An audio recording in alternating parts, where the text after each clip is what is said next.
guys, welcome back to my channel. My name is Stephanie. I'm a life and relationship coach. If you're a subscriber, welcome. If you're new to this channel, click subscribe down below, click on post notifications. Each week I talk about a ton of different topics on this channel. A lot of it is self-motivation, mental health. Basically, we're learning about narcissism, we're learning about codependency, we're learning about the things that quite frankly we didn't learn growing up that we needed to learn. And we're also learning how to heal and rebuild from any situation, not necessarily just a relationship. So this is the channel if you want, I'm getting goosebumps. This is the channel if you want your daily fix of motivation as well as really learning some stuff. I always go all in on my videos. I never hold back. I teach you guys everything that I teach my private clients. This is free coaching for you guys. So let's get into it. Today we're going to talk about, actually, before we even get started, if you have been following me for a while or if you are new, welcome. I have changed my Instagram account. We had some stuff, whether it was hacked, disabled, who knows what was going on with the Instagram drama, but we are starting a brand new account over. So I will link that over here. It is Stephanie Lynn Coach. I will also link it down below. Make sure to go follow me on there because then you really get your daily fix of Stephanie. You really get your motivation and a ton of different Instagram stories, videos, things like that that will kind of keep you going no matter what it is that you are going through. Okay, so let's get right into this week's video. We're going to talk about spiritual awakening or awakening. You might have heard this phrase time and time again. And I think a lot of people go through this and they have absolutely no idea what it is they're going through. A lot of times we look at it as a nervous breakdown or a breakdown in general, an emotional breakdown, a stage in your life where you're just maybe going through some depression or you're going through something kind of difficult and not fun. And so I want to get into spiritual awakenings. I want to give you some kind of like tidbits as to, so you can know if you have gone through one or if you are going through one. Okay, so first off, spiritual awakenings or any kind of an awakening in general is there's no like specific time. So when you hear like midlife crisis, this doesn't necessarily have to be someone in like their 50s and 60s or anything like that. You can experience this stuff at any point. So, and it can be triggered by something. A lot of the times it is triggered by an event that happens or something that happens in your life. And it doesn't have to be anything catastrophic. It just is something, for whatever the reason is, that jolts this awakening in you. So for me, mine came when I was like about hitting 30. I was engaged. I was about to be married. And 6 months before getting married, I definitely went through like a good 3 months of not being in a good place, 100%. I was getting married and I also was going through like a job transition. I wasn't happy with what I was doing. I was having some family stuff and it was kind of like the perfect storm for me. It was like one too many things happening all at the same time. And it just caused this breakdown essentially where I was very depressed. I didn't understand what was going on. I was starting to really learn about things that I had never really even thought of before. This is when I started learning about the fact that I was highly sensitive, or a highly sensitive person. I started learning about an empath. I had never heard that word before, didn't know about any of it. And it was because I was in so much pain that I was like searching for answers. I wanted to try to figure out what was going on that was causing this feeling inside of me of something being wrong, something being off. And I knew deep down it wasn't me. There wasn't anything wrong with me. It was just something that for some reason, I just became very inquisitive. And it's definitely one of the signs of spiritual awakening is when you become very inquisitive as to why, and you start asking yourself really deep questions. I'd always been a deep thinker. I'd always asked myself those questions of like, why are we here and what is life and how did this happen and the creation of all of this, and really getting very philosophical and getting very deep with it. But these were the times where I was not just asking the questions in conversation, I was seeking out the answers. So again, a lot of things can trigger this. It can be divorce. It can be a really difficult relationship. It can be not being satisfied in your career. It could be all of a sudden, maybe you're going through something with one of your parents and you're way older. Maybe you're in therapy and you're like 45 years old and you're crying on the couch about mom and dad. And you're like, dude, I'm 45 years old. Like, why am I doing this now? So something just happens, a depression, near-death experience, an illness, something like that can kind of jolt this spiritual awakening. So when we start to ask these kind of questions, really deep questions, like, why am I this way? Why is she this way? Codependency? Oh, narcissism? Oh, this? And you start, when you start learning about your emotional wounds and you start really going into your past, the reason why you're doing that is because, again, like I said, you're trying to seek answers, but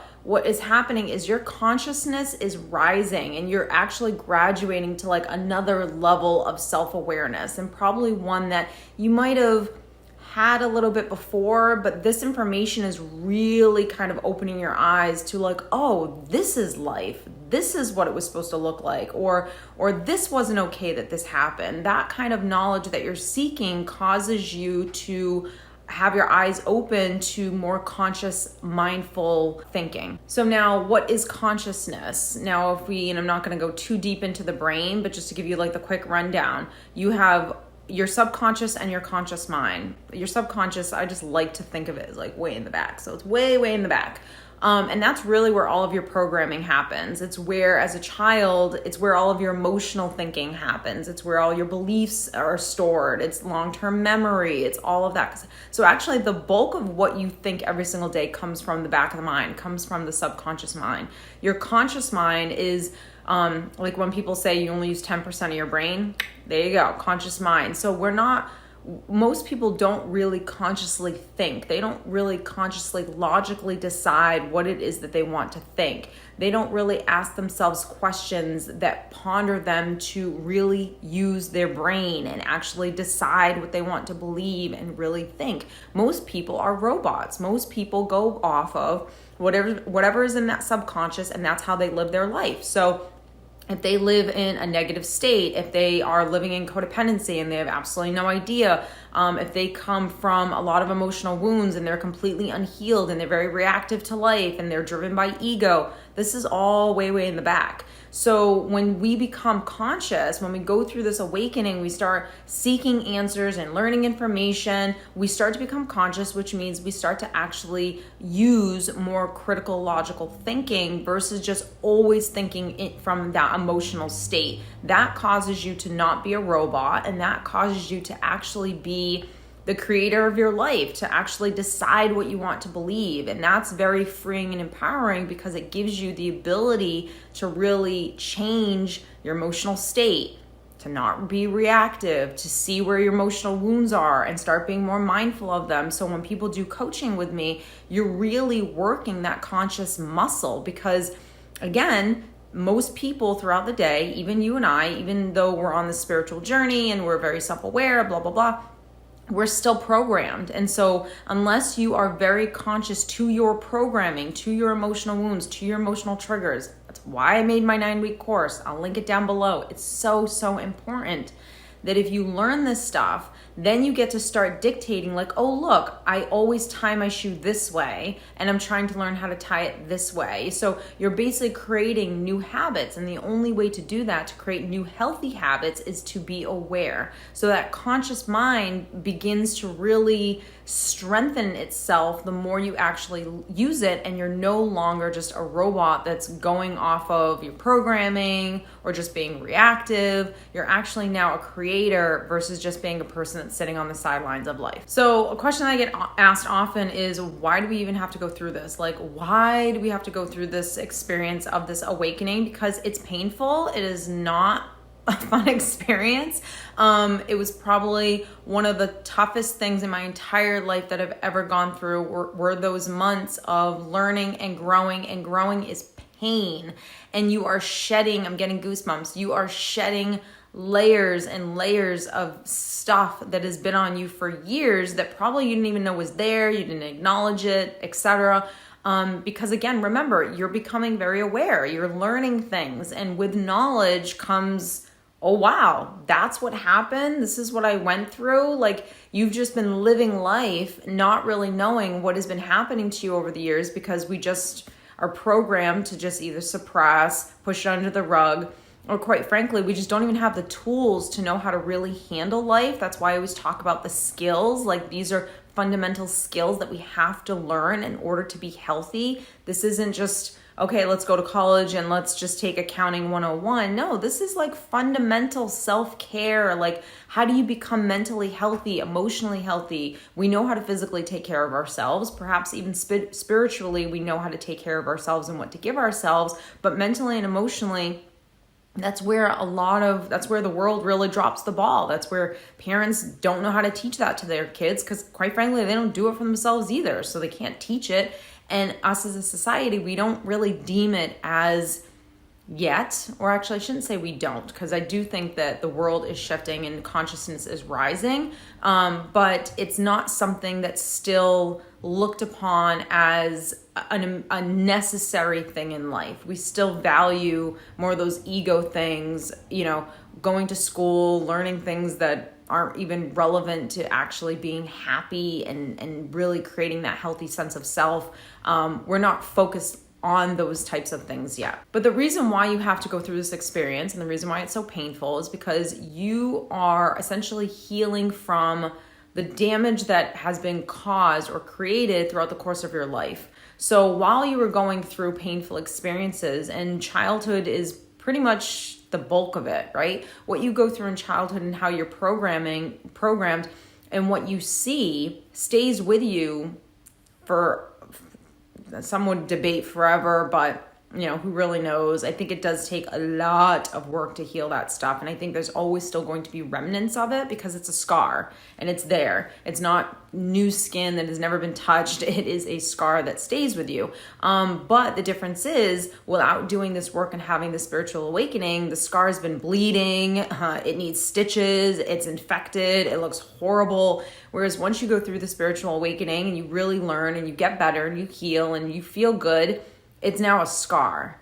And no matter how much you touch it, it's not going to bleed the way it did in the beginning because you've healed it. So the reason why we have to go through this is because we are essentially learning how to get back to our true self. We are learning how to really be our authentic self and not just the physical body, not just the ego, like your soul. You're trying to learn how to stay connected to who you are, your sense of self, and become that version of yourself. Now think about that.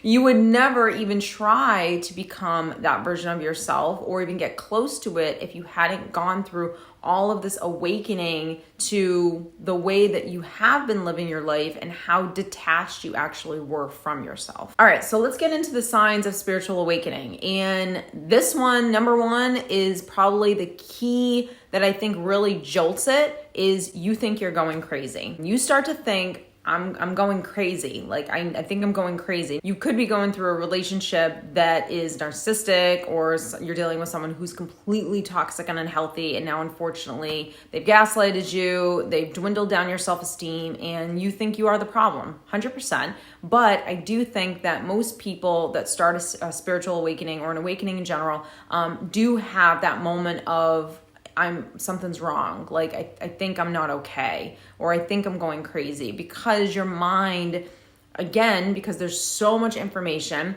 there's anxiety. I mean, I think I lived with anxiety, massive anxiety, every single day for like 6 months.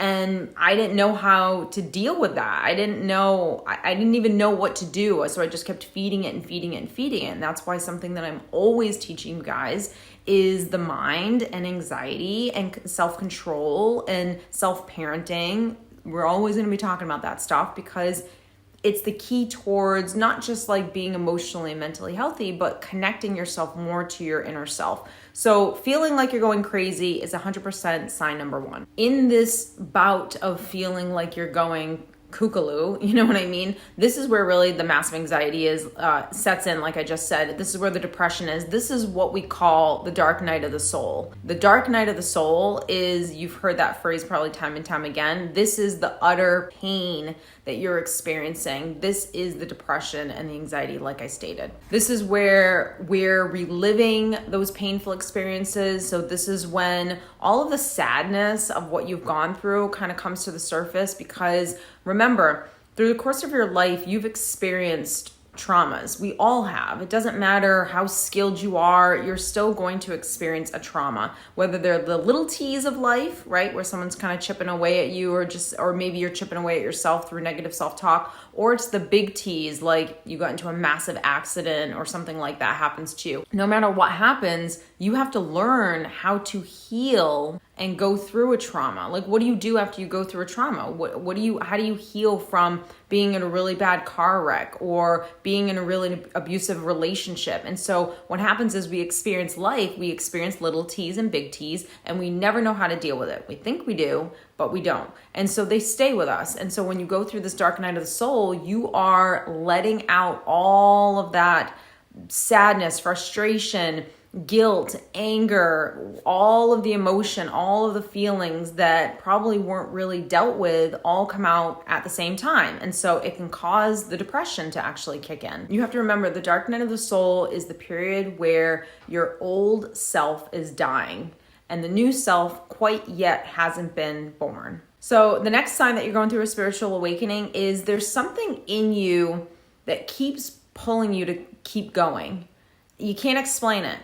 All I knew when I went through mine was no matter if I was in depression, no matter if I had massive anxiety, no matter whatever I was going through, there was something in me that saw something bigger than what I was experiencing right now. And so there's something in you that just keeps jolting you to like keep moving forward, like this too shall pass. And so it's pulling you because it wants you to get to the other side of the pain. You know, you're going through all of this like awakening. Oh my God, I'm learning all of this stuff. Then it kind of hits you, the depression, the dark night of the soul. And there's something in you, your soul, your intuition, guidance, whatever it is, pulls you because it knows, hey, we just got to get to the other side and then you're free. So it's that pulling that is really sign number 2 or indicative of that awakening process, or that you're in the middle of the awakening process. Sign number 3 is the learning phase. And again, remember, this is when we're watching videos, we're listening to the podcast, we're reading books. And as you keep learning, you keep graduating to another level of either consciousness or knowledge. And you're starting to kind of like become addicted to it because you're starting to feel a little bit better. Things are starting to make sense. The pieces of the puzzle are starting to come together and you see the light. You still might be in the midst of like the dark night of the soul, or at this point, you're probably not deep in the dark night of the soul. You're starting to like kind of come out. You're starting to learn coping skills. You're learning how to really love yourself. You're really beginning that self-development process of like, look, I need help. Like I need some guidance. I need someone else that's been through this. Hence why you hire the coaches and why you invest in the programs. The last step of the awakening process is really where we start detaching from the old life and we start rebuilding. So this is when we're detaching from jobs that aren't serving us, relationships that aren't good for us, and we're okay with it.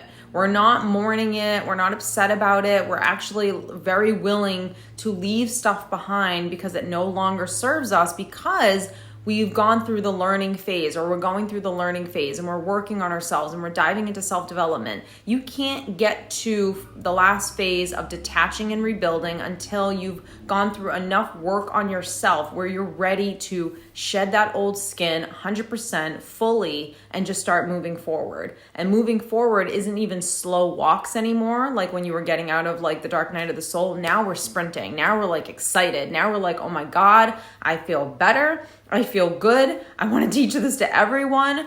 I want to start creating everything I've ever wanted for myself. This is really the rebuilding. This is the fun phase of the spiritual awakening process. And again, that's why I made my boot camp, because once you've really healed, now you want to do something with everything that you've learned and you want to start creating. And this is where life gets so good. And so I hope you guys have enjoyed this. If you did, don't forget to give it a big thumbs up and share it with anyone who you think might benefit from either this channel or this information. Remember, don't forget to follow me on Instagram. I will link it down below, and I'll see you next week.